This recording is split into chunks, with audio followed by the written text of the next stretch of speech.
Sir परिचय देंगे। मैं महेश प्रसाद सिंह, प्रदेश सचिव, राष्ट्रीय जनता दल बिहार।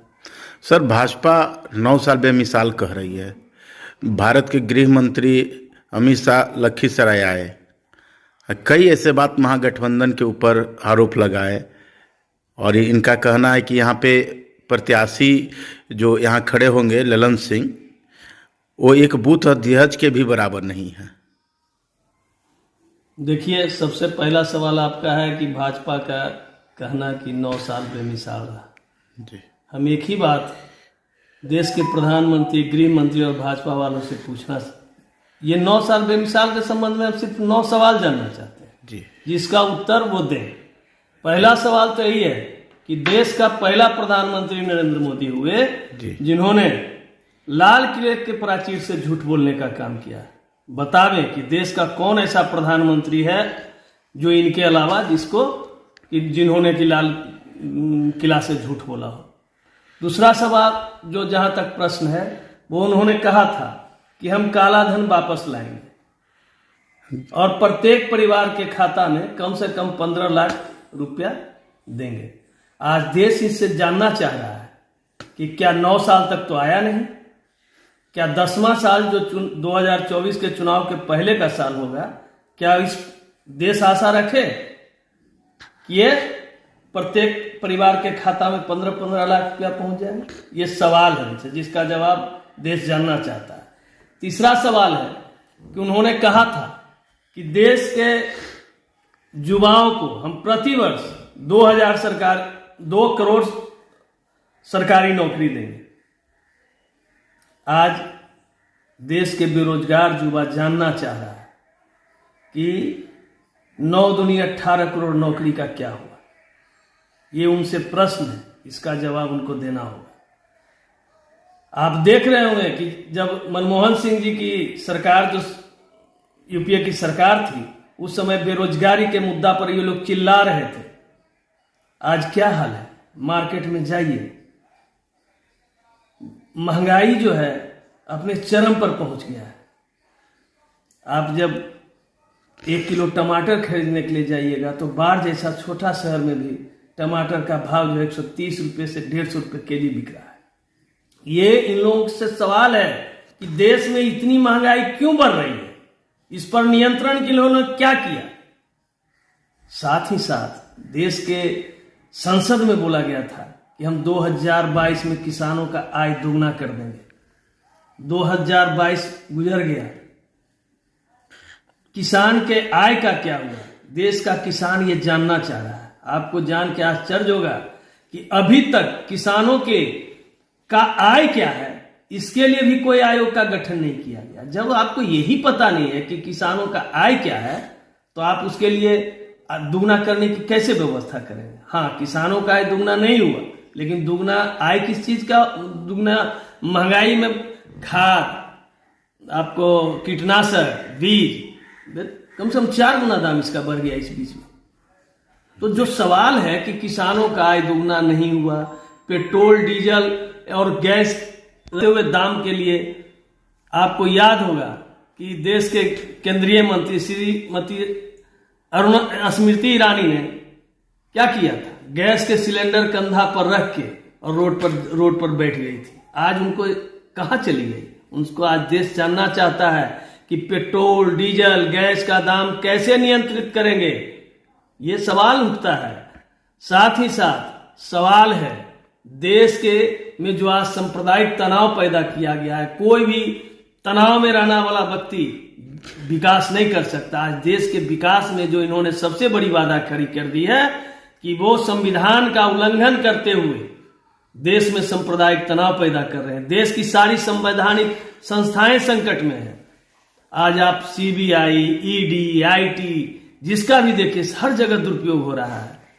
सर उनका कहना है कि भाजपा के नेताओं का कहना है कि महागठबंधन या विरोधियों के पास कोई ऐसे प्रत्याशी नहीं है जिनके नाम पे वो चुनाव लड़ेंगे। अब ये जो प्रश्न है जी, देश के लोकतंत्र के साथ खिलवाड़ है।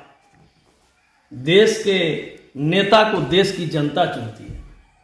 आज जो हमने कहा कि संवैधानिक संकट इस देश में पैदा किया जा रहा है, अक्सर इनके लोग कहते हैं कि हम देश में 50 साल शासन करेंगे, लोकतंत्र में शासन नहीं सेवा होता है। तो इन्होंने एक सुनियोजित साजिश के तहत लोकतंत्र को खत्म करने के लिए ये परिपाटी शुरू किया है। इनको ये पता नहीं है कि जर्मनी का हिटलर अपने देश में कितना लोकप्रिय था और वो उसकी पार्टी कोई चुनाव नहीं हारी थी, लेकिन इतिहास गवाह है कि जर्मनी को जितना क्षति हिटलर से हुआ शायद किसी ने नहीं आज तक किया है। आज वही स्थिति देश में भारतीय जनता पार्टी और उनके नेता लोग करना चाह रहे हैं कि लोकतांत्रिक व्यवस्था को खत्म करके तानाशाही व्यवस्था पैदा करें, जो हमारे बगल के पाकिस्तान और चाइना में है। सर, इनका कहना है कि 15 जो पार्टियां हैं एकजुट एक मंच पर बैठने का काम कर रहे हैं, तो ये सत्ता से बाहर हैं, इस डर से वो एकत्र हो रहे हैं ताकि क्या है कि सत्ता को बचाया जा सके, आया जा सके वापस। ये सवाल जो बार बार हम कहते हैं कि इस देश में भाजपा की जो सरकार है देश के इतिहास से भी छेड़छाड़ करना चाह रहा है। आप इनसे जो ये प्रश्न आप पूछ रहे हैं उनके लोगों से जाके पूछिए कि इतना शॉर्ट मेमोरी उनका क्यों गया। 1977 में इस देश में कांग्रेस को हटाने के लिए भारतीय जनता पार्टी यानी तत्कालीन जनसंघ और सारी पार्टियां एकजुट हुई थी कि नहीं? क्या उस समय देश के कोई प्रधानमंत्री घोषित हुए थे? जब देश में सरकार बदली तो देश के प्रधानमंत्री आदरणीय स्वर्गीय मोरारजी देसाई हुए थे। आज ये क्यों भूल रहे हैं कि आज विपक्ष के पास इतनी चेहरा है जो प्रधानमंत्री पद के सर्वथा योग्य हैं, चाहे बिहार के मुख्यमंत्री नीतीश कुमार हो, चाहे देश के पूर्व कांग्रेस अध्यक्ष राहुल गांधी हो, चाहे एनसीपी के अध्यक्ष शरद पवार हो, चाहे सुश्री ममता बनर्जी बंगाल के मुख्यमंत्री हो, अखिलेश यादव उत्तर प्रदेश के। ये तो देश का सौभाग्य है। तो क्यों नहीं सर घोषणा किया जा रहा? यही बात तो हम आपको कहे कि 1977 को क्यों भूल रहे हैं? 1977 में भी हमारे पास चौधरी चरण सिंह थे, बाबू जगजीवन राम थे, मोरारजी भाई देसाई थे, अनेकों लोग थे।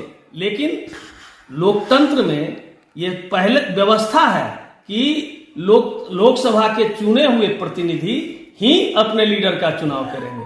ये कहना कि हम किसी को कहते हैं वो देश के प्रधानमंत्री हो जाए, ये सर्वथा लोकतंत्र का अपमान है। इससे संवैधानिक पद पर और रूलिंग पार्टी को बचना चाहिए। सर, उनका कहना है कि 1977 की तरह 6-6 महीने का सरकार बनाने का तो प्रधानमंत्री बनाने का योजना तो आप लोगों का नहीं है। ये बात तो उनके अपने तत्कालीन लीडर लोगों से पूछना चाहिए थे जिनके नाम लेकर आज वो सत्ता में है। क्या उस समय उनको भगवान ये सद्बुद्धि नहीं दिए थे? लोकतंत्र में परिवर्तन आवश्यक होता है और परिवर्तन निहायत ही जरूरी है। देश के प्रधानमंत्री नरेंद्र मोदी को इस बार जाना पड़ेगा क्योंकि देश के जनमानस में उनके प्रति आक्रोश है।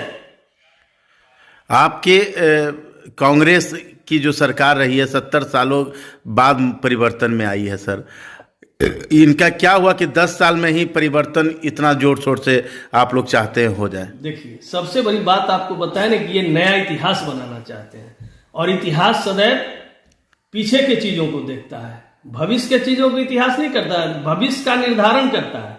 आप देखिए, इन्होंने जब भी किसी कांग्रेस मतलब कि भाजपा से बात करिए तो ये कहेंगे कांग्रेस ने देश 60 साल में क्या किया। चूंकि हम बिहार के हैं, हम भाजपा के लोगों से जानना चाहते हैं कि बरौनी का तेल शोधक कारखाना, उस समय सिंदरी का खाद कारखाना, बरौनी का खाद कारखाना, मोतिहारी से चनपटिया से सुगौली से लेके वाल्मीकि नगर तक जो भी उस समय चीनी मिल था, चाहे कटिहार का जूट मिल हो, किसके समय में बना?